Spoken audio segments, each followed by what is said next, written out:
तुम्हाला बघून वाटेल हे काय आहे? पण हा तर लिंबू आहे. आणि हा जो तुम्हाला संत्र वाटतोय, तो पण एक लिंबूच आहे. आज तुम्हाला दाखवेन, की आमच्या इथे शेती कशी होते. फर्स्ट ऑफ ऑल बेसिक पाणी तर आपल्याला झाडांना घालायलाच लागतं. तुम्ही म्हणाल, "साईश, आता हे काय चालू आहे? टाईमपास करतोय असं वाटतंय, पण हे काय टाईमपास नाहीये. ही फवारणी चालू आहे.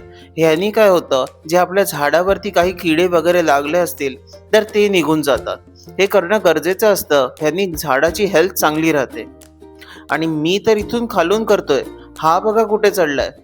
हा इतका वरती चढून फवारणी करतोय. कारण की पूर्ण झाडाच्या सगळ्या टोकांपर्यंत फवारणी पोहोचली पाहिजे. तर मी आलो आमच्या दुसऱ्या शेतावरती लिंबू काढायला. आज इतके लिंबू काढले, की तुम्ही बघून शॉकच होऊन जाल. एवढे लिंबू कुठून आले? हे बघा, मोर दॅन 50 टू 100 लिंबू असतील ह्याच्यात. तुम्ही कधी एवढे मोठे लिंबू बघितले होते का? मला कमेंटमध्ये नक्की सांगा.